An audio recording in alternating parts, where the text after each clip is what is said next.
ಆಕಾಶವಾಣಿ ವಾರ್ತೆಗಳು ಓದುತ್ತಿರುವವರು ಚೇತನ್ ಸಿವಿ. ಮುಖ್ಯಾಂಶಗಳು: ಪುದುಚೇರಿಯಲ್ಲಿ 2,700 ಕೋಟಿ ರೂಪಾಯಿ ಮೌಲ್ಯದ ಬಹು ಅಭಿವೃದ್ಧಿ ಯೋಜನೆಗಳಿಗೆ ಚಾಲನೆ ನೀಡಿದ ಪ್ರಧಾನಿ ನರೇಂದ್ರ ಮೋದಿ. ಇಸ್ರೇಲ್ ಇರಾನ್ ನಡುವಿನ ಉದ್ವಿಗ್ನತೆ, ಇಂದು 444 ವಿಮಾನಗಳ ಹಾರಾಟ ರದ್ದಾಗುವ ನಿರೀಕ್ಷೆ, ನಾಗರಿಕ ವಿಮಾನಯಾನ ಸಚಿವಾಲಯ. ಮಧ್ಯಪ್ರಾಚ್ಯದಲ್ಲಿನ ಬಿಕ್ಕಟ್ಟಿನ ಪರಿಸ್ಥಿತಿ, ಭಾರತದ ರಾಯಭಾರ ಕಚೇರಿ ಹೊರಡಿಸಿರುವ ಮಾರ್ಗಸೂಚಿ ಪಾಲಿಸುವಂತೆ ಭಾರತೀಯ ಪ್ರಜೆಗಳಿಗೆ ಸೂಚನೆ. ನಾಗ್ಪುರ ಕಾರ್ಖಾನೆಯಲ್ಲಿ ಭಾರೀ ಸ್ಫೋಟ, ಕನಿಷ್ಠ 17 ಮಂದಿ ಸಾವು, ಪ್ರಧಾನಮಂತ್ರಿ ಪರಿಹಾರ ನಿಧಿಯಿಂದ ಮೃತರ ಕುಟುಂಬಕ್ಕೆ 2 ಲಕ್ಷ ರೂಪಾಯಿ ಪರಿಹಾರ ಘೋಷಣೆ. ಐಸಿಸಿ ಟಿ20 ವಿಶ್ವಕಪ್ ಕ್ರಿಕೆಟ್ ಸೂಪರ್ 8ರ ಪಂದ್ಯದಲ್ಲಿಂದು ಭಾರತ ವೆಸ್ಟ್ ಇಂಡೀಸ್ ಮುಖಾಮುಖಿ. ವಾರ್ತೆಗಳ ವಿವರ. ಪ್ರಧಾನಿ ನರೇಂದ್ರ ಮೋದಿ ಇಂದು ಪುದುಚೇರಿಯಲ್ಲಿ 2,700 ಕೋಟಿ ರೂಪಾಯಿ ಮೌಲ್ಯದ ಬಹು ಅಭಿವೃದ್ಧಿ ಯೋಜನೆಗಳಿಗೆ ಚಾಲನೆ ನೀಡಿ ಮಾತನಾಡಿದರು. Puducherry has shown an impressive rise in per capita income. It has also achieved the highest social progress index score in the country. Now, the double engine NDA government will add more momentum to Puducherry's growth. Today, projects worth more than 2,700 crore rupees are being inaugurated and foundation stones are being laid. These projects will transform the lives of the people. ಪ್ರಧಾನಿಯವರು ಮಧ್ಯಾಹ್ನ ತಮಿಳುನಾಡಿನ ಮಧುರೈಗೆ ಪ್ರಯಾಣ ಬೆಳೆಸಲಿದ್ದಾರೆ. ಮಧುರೈನಲ್ಲಿ ಅವರು 4,400 ಕೋಟಿ ರೂಪಾಯಿಗಳಿಗೂ ಹೆಚ್ಚು ಮೌಲ್ಯದ ಮೂಲ ಸೌಕರ್ಯ ಯೋಜನೆಗಳ ಉದ್ಘಾಟನೆ, ಲೋಕಾರ್ಪಣೆ ಮತ್ತು ಶಂಕುಸ್ಥಾಪನೆಯನ್ನು ನೆರವೇರಿಸಲಿದ್ದಾರೆ. ತಮಿಳುನಾಡಿನಲ್ಲಿ ಪ್ರಸಾರ ಸೇವೆಗಳನ್ನು ಮತ್ತಷ್ಟು ಬಲಪಡಿಸುವ ನಿಟ್ಟಿನಲ್ಲಿ ಪ್ರಧಾನಿ ನರೇಂದ್ರ ಮೋದಿಯವರು ಕುಂಭಕೋಣಂ, ಏರ್ಕಾಡ್ ಮತ್ತು ವೆಲ್ಲೂರಿನಲ್ಲಿ 3 ನೂತನ ಆಕಾಶವಾಣಿ ಎಫ್ಎಂ ರಿಲೇ ಟ್ರಾನ್ಸ್ಮಿಟರ್ಗಳನ್ನು ಉದ್ಘಾಟನೆ ಮಾಡಲಿದ್ದಾರೆ. ಈ ಟ್ರಾನ್ಸ್ಮಿಟರ್ಗಳು ಪ್ರಾದೇಶಿಕ ವ್ಯಾಪ್ತಿಯನ್ನು ವಿಸ್ತರಿಸಿ ನಿರಂತರ ಎಫ್ಎಂ ಪ್ರಸಾರವನ್ನು ಖಚಿತಪಡಿಸುತ್ತವೆ. ರಾಜ್ಯದ ಬಹು ಜಿಲ್ಲೆಗಳಲ್ಲಿ ಸಾರ್ವಜನಿಕ ಪ್ರಸಾರ ಸೇವೆಗಳಿಗೆ ಪ್ರವೇಶವನ್ನು ಇವು ಒದಗಿಸಲಿವೆ. ನಂತರ ಪ್ರಧಾನಿಯವರು ಮಧುರೈನಲ್ಲಿ ನಡೆಯಲಿರುವಂತಹ ಎನ್ಡಿಎ ರ್ಯಾಲಿಯನ್ನು ಉದ್ದೇಶಿಸಿ ಮಾತನಾಡಲಿದ್ದಾರೆ. ಮಧುರೈನ ತಿರುಪ್ಪರಂ ಕುಂದ್ರಂನಲ್ಲಿರುವಂತಹ ಅರುಳ್ಮಿಗು ಸುಬ್ರಹ್ಮಣ್ಯ ದೇಗುಲದಲ್ಲಿ ಅವರು ಪೂಜೆಯನ್ನು ಸಲ್ಲಿಸಲಿದ್ದಾರೆ. ಇಸ್ರೇಲ್ ಮತ್ತು ಇರಾನ್ ನಡುವಿನ ಉದ್ವಿಗ್ನತೆ ಹೆಚ್ಚುತ್ತಿರುವ ಹಿನ್ನೆಲೆಯಲ್ಲಿ ಇಂದು 444 ವಿಮಾನಗಳ ಹಾರಾಟ ರದ್ದಾಗುವ ನಿರೀಕ್ಷೆ ಇದೆ ಎಂದು ನಾಗರಿಕ ವಿಮಾನಯಾನ ಸಚಿವಾಲಯ ತಿಳಿಸಿದೆ. ನಾಗರಿಕ ವಿಮಾನಯಾನ ನಿರ್ದೇಶನಾಲಯ ಪ್ರಯಾಣಿಕರ ಸುರಕ್ಷತೆ ಮತ್ತು ಕಾರ್ಯಾಚರಣೆಯ ನಿಯಮಗಳ ಅನುಸರಣೆಯನ್ನು ಖಚಿತಪಡಿಸಿಕೊಳ್ಳುವ ನಿಟ್ಟಿನಲ್ಲಿ ವಿಮಾನಯಾನ ಸಂಸ್ಥೆಗಳಿಗೆ ನಿಕಟವಾಗಿ ಕಾರ್ಯನಿರ್ವಹಿಸುತ್ತಿದೆ ಎಂದು ಸಚಿವಾಲಯ ಸಾಮಾಜಿಕ ಜಾಲತಾಣದಲ್ಲಿ ತಿಳಿಸಿದೆ. ಇರಾನ್ ಮತ್ತು ಮಧ್ಯಪ್ರಾಚ್ಯದ ಕೆಲವು ಭಾಗಗಳ ಮೇಲಿನ ವಾಯುಪ್ರದೇಶದ ನಿರ್ಬಂಧಗಳಿಂದಾಗಿ ನಿನ್ನೆ 410 ವಿಮಾನಗಳನ್ನು ರದ್ದುಗೊಳಿಸಲಾಗಿದೆ ಮತ್ತು 444 ವಿಮಾನಗಳನ್ನು ಇಂದು ರದ್ದುಗೊಳಿಸುವ ನಿರೀಕ್ಷೆ ಇದೆ. ವಿಮಾನ ನಿಲ್ದಾಣಕ್ಕೆ ಹೋಗುವ ಮೊದಲು ವಿಮಾನಯಾನ ಸಂಸ್ಥೆಗಳೊಂದಿಗೆ ಪ್ರಯಾಣಿಕರು ತಮ್ಮ ಹಾರಾಟದ ಸ್ಥಿತಿಯನ್ನು ಪರಿಶೀಲಿಸಲು ಸೂಚನೆಯನ್ನು ನೀಡಲಾಗಿದೆ. ಇರಾನ್ನಲ್ಲಿ ಅಮೆರಿಕ ಇಸ್ರೇಲಿ ವಾಯುದಾಳಿಯಿಂದಾಗಿ ಉಂಟಾಗಿರುವಂತಹ ಪ್ರಾದೇಶಿಕ ಪರಿಸ್ಥಿತಿಯನ್ನು ಗಮನದಲ್ಲಿಟ್ಟುಕೊಂಡು ಹೊರಡಿಸಲಾದ ಸಲಹೆಗಳನ್ನು ಪಾಲಿಸುವಂತೆ ಪಶ್ಚಿಮ ಏಷ್ಯಾದಲ್ಲಿರುವಂತಹ ಭಾರತೀಯ ರಾಯಭಾರ ಕಚೇರಿಗಳು ತಮ್ಮ ಪ್ರಜೆಗಳಿಗೆ ಸೂಚನೆಯನ್ನು ನೀಡಿವೆ. ಭಾರತೀಯ ಪ್ರಜೆಗಳು ಅತ್ಯಂತ ಎಚ್ಚರಿಕೆಯಿಂದ ವರ್ತಿಸುವಂತೆ, ಅಧಿಕೃತ ಸಲಹೆಗಳನ್ನು ಪಾಲಿಸುವಂತೆ ಮತ್ತು ಅನಗತ್ಯ ಚಲನೆಯನ್ನು ತಪ್ಪಿಸುವಂತೆ ರಾಯಭಾರ ಕಚೇರಿಗಳು ಸೂಚನೆ ನೀಡಿವೆ. ತುರ್ತು ಸಮಯದಲ್ಲಿ ಸಕಾಲಿಕ ಸಹಾಯವನ್ನು ಒದಗಿಸಲು ರಾಯಭಾರ ಕಚೇರಿಗಳು ಸಹಾಯವಾಣಿ ಸಂಖ್ಯೆಗಳು ಮತ್ತು ಇಮೇಲ್ ಐಡಿಗಳನ್ನು ಸಹ ಸಕಾಲಿಕವಾಗಿ ನೀಡಿವೆ.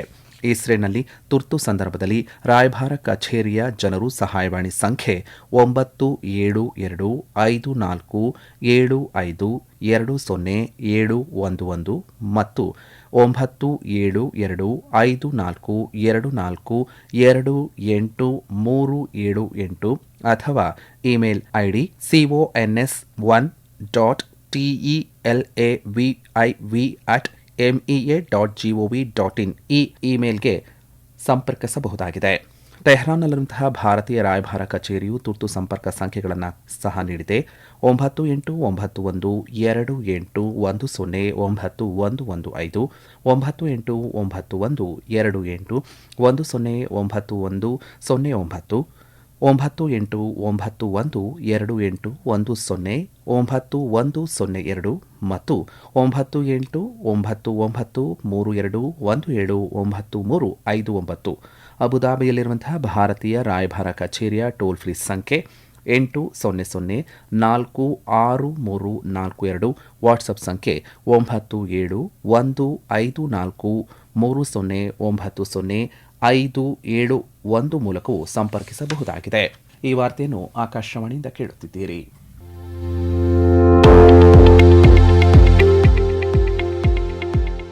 ನಮ್ಮ ಎಲ್ಲ ರಾಷ್ಟ್ರೀಯ ವಾರ್ತೆಗಳು ಹಾಗೂ ಪ್ರದೇಶ ಸಮಾಚಾರ ಈಗ ಆಕಾಶವಾಣಿ ನ್ಯೂಸ್ ಕನ್ನಡ ಯೂಟ್ಯೂಬ್ ಚಾನೆಲ್ನಲ್ಲಿ ಲಭ್ಯ.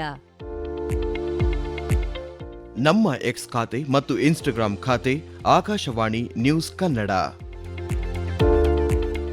ಹೆಚ್ಚಿನ ಮಾಹಿತಿಗಾಗಿ ನಮ್ಮ ಫೇಸ್ಬುಕ್ ಖಾತೆ ಆಕಾಶವಾಣಿ ವಾರ್ತೆ ಕನ್ನಡವನ್ನು ಅನುಸರಿಸಿ.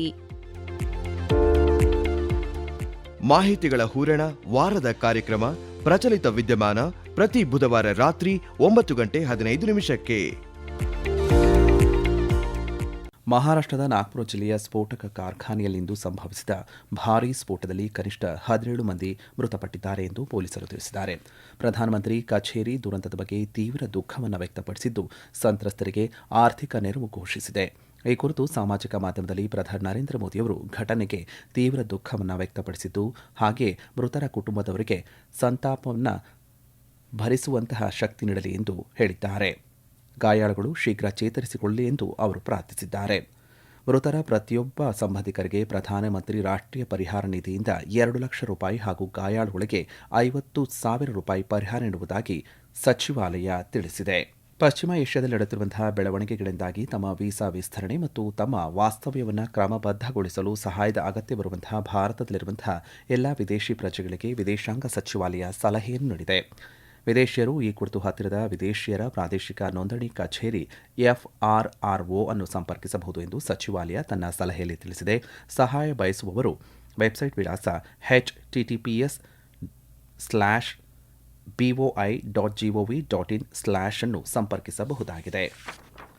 ಇರಾನ್ನ ಸರ್ವೋಚ್ಚ ನಾಯಕ ಅಯತೊಲ್ಲಾ ಖಮೇನಿ ಹತ್ಯೆಯು ಇರಾನ್ನ ನಾಗರಿಕರಿಗೆ ಮತ್ತು ಅಮೆರಿಕನ್ನರಿಗೆ ನ್ಯಾಯ ನೀಡಿದೆ ಎಂದು ಅಮೆರಿಕ ಅಧ್ಯಕ್ಷ ಡೊನಾಲ್ಡ್ ಟ್ರಂಪ್ ಹೇಳಿದ್ದಾರೆ.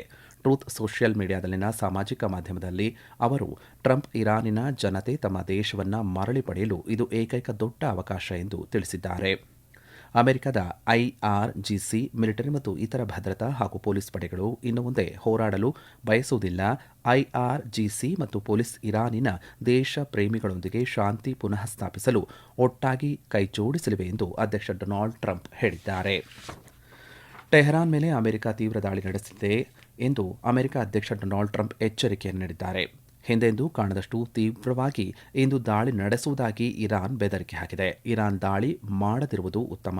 ಒಂದೊಮ್ಮೆ ಇರಾನ್ ದಾಳಿ ನಡೆಸಿದರೆ ಅಮೆರಿಕವೂ ಸಹ ಹಿಂದೆಂದೂ ನೋಡಿದ ರೀತಿ ಇರಾನ್ ಮೇಲೆ ದಾಳಿಯನ್ನು ನಡೆಸಲಿದೆ ಎಂದು ಟ್ರೂತ್ ಸೋಷಿಯಲ್ ಮೀಡಿಯಾದಲ್ಲಿ ಅವರು ಪೋಸ್ಟ್ ಮಾಡಿದ್ದಾರೆ. ಇರಾನ್ನ ಸರ್ವೋಚ್ಚ ನಾಯಕ ಅಯತೊಲ್ಲಾ ಖಮೇನಿ ಹತ್ಯೆಗೆ ಪ್ರತೀಕಾರ ತೀರಿಸಿಕೊಳ್ಳುವುದಾಗಿ ಪ್ರತಿಜ್ಞೆ ಮಾಡಿ ಅಮೆರಿಕ ಮತ್ತು ಇಸ್ರೇಲ್ ನೆಲೆಗಳ ಮೇಲೆ ನೂತನ ದಾಳಿಗಳನ್ನು ನಡೆಸಿ ನಂತರ ಟ್ರಂಪ್ ಈ ಹೇಳಿಕೆಗಳನ್ನು ನೀಡಿದ್ದಾರೆ. ಅರುಣ್ ಜೇಟ್ಲಿ ಕ್ರೀಡಾಂಗಣದಲ್ಲಿಂದು ನಡೆಯಲಿರುವಂತಹ ICC ಪುರುಷರ T20 ವಿಶ್ವಕಪ್ ಕ್ರಿಕೆಟ್ನ ಸೂಪರ್ 8ರ ಹಂತದ ಗುಂಪು 1ರ ಪಂದ್ಯದಲ್ಲಿ ದಕ್ಷಿಣ ಆಫ್ರಿಕಾ ಜಿಂಬಾಬ್ವೆಯನ್ನು ಎದುರಿಸಲಿದೆ. ಪಂದ್ಯ ಮಧ್ಯಾಹ್ನ 3 ಗಂಟೆಗೆ ಆರಂಭವಾಗಲಿದೆ. ಈಡನ್ ಗಾರ್ಡನ್ಸ್ನಲ್ಲಿಂದು ನಡೆಯಲಿರುವಂತಹ ಅಂತಿಮ ಸೂಪರ್ 8ರ ಮತ್ತೊಂದು ಪಂದ್ಯದಲ್ಲಿ ಭಾರತ ಹಾಗೂ ವೆಸ್ಟ್ ಇಂಡೀಸ್ ತಂಡಗಳು ಮುಖಾಮುಖಿಯಾಗಲಿವೆ. ಪಂದ್ಯ ಸಂಜೆ 7 ಗಂಟೆಗೆ ಆರಂಭವಾಗಲಿದೆ. ಈ ಫಲಿತಾಂಶವು ಪಂದ್ಯಾವಳಿಯಲ್ಲಿ ಭಾರತದ ಭವಿಷ್ಯವನ್ನು ನಿರ್ಧರಿಸಲಿದೆ. ಶ್ರೀಲಂಕಾದ ಪಲ್ಲೆಕೆಲೆ ನಿನ್ನೆ ರಾತ್ರಿ ನಡೆದಂತಹ ಸೂಪರ್ 8ರ ಹಂತದ ಗುಂಪು 2ರ ಪಂದ್ಯದಲ್ಲಿ ಶ್ರೀಲಂಕಾ ವಿರುದ್ಧ 5 ರನ್ಗಳ ಜಯ ದಾಖಲಿಸಿದೆ. ಆದರೂ ಪಾಕಿಸ್ತಾನ ಸೆಮಿಫೈನಲ್ ತಲುಪುವ ಅರ್ಹತೆಯಿಂದ ವಂಚಿತವಾಗಿದೆ. T20 ವಿಶ್ವಕಪ್ನ ಸೆಮಿಫೈನಲ್ ಪಂದ್ಯಗಳು ಈ ತಿಂಗಳ 4 ಮತ್ತು 5ರಂದು ನಡೆಯಲಿದ್ದು ಫೈನಲ್ ಪಂದ್ಯ ಮಾರ್ಚ್ 8ರಂದು ನಡೆಯಲಿದೆ. ಕೊನೆಯಲ್ಲಿ ಮತ್ತೊಮ್ಮೆ ಮುಖ್ಯಾಂಶಗಳು. ಪುದುಚೇರಿಯಲ್ಲಿ 2,700 ಕೋಟಿ ರೂಪಾಯಿ ಮೌಲ್ಯದ ಬಹು ಅಭಿವೃದ್ಧಿ ಯೋಜನೆಗಳಿಗೆ ಚಾಲನೆ ನೀಡಿದ ಪ್ರಧಾನಿ ನರೇಂದ್ರ ಮೋದಿ. ಇಸ್ರೇಲ್ ಇರಾನ್ ನಡುವಿನ ಉದ್ವಿಗ್ನತೆ. ಇಂದು 444 ವಿಮಾನಗಳ ಹಾರಾಟ ರದ್ದಾಗುವ ನಿರೀಕ್ಷೆ. ನಾಗರಿಕ ವಿಮಾನಯಾನ ಸಚಿವಾಲಯ. ಮಧ್ಯಪ್ರಾಚ್ಯದಲ್ಲಿನ ಬಿಕ್ಕಟ್ಟಿನ ಪರಿಸ್ಥಿತಿ. ಭಾರತದ ರಾಯಭಾರ ಕಚೇರಿ ಹೊರಡಿಸಿರುವ ಮಾರ್ಗಸೂಚಿ ಪಾಲಿಸುವಂತೆ ಭಾರತೀಯ ಪ್ರಜೆಗಳಿಗೆ ಸೂಚನೆ. ನಾಗ್ಪುರ ಕಾರ್ಖಾನೆಯಲ್ಲಿ ಭಾರೀ ಸ್ಫೋಟ, ಕನಿಷ್ಠ 17 ಮಂದಿ ಸಾವು. ಪ್ರಧಾನಮಂತ್ರಿ ಪರಿಹಾರ ನಿಧಿಯಿಂದ ಮೃತರ ಕುಟುಂಬಕ್ಕೆ 2 ಲಕ್ಷ ರೂಪಾಯಿ ಪರಿಹಾರ ಘೋಷಣೆ. ICC T20 ವಿಶ್ವಕಪ್ ಕ್ರಿಕೆಟ್ ಸೂಪರ್ 8ರ ಪಂದ್ಯದಲ್ಲಿಂದು ಭಾರತ ವೆಸ್ಟ್ ಇಂಡೀಸ್ ಮುಖಾಮುಖಿ. ಇಲ್ಲಿಗೆ ವಾರ್ತಾ ಪ್ರಸಾರ ಮುಕ್ತಾಯವಾಯಿತು. ನಮ್ಮ ಮುಂದಿನ ವಾರ್ತಾ ಪ್ರಸಾರ ಮಧ್ಯಾಹ್ನ 2:30 ನಿಮಿಷಕ್ಕೆ.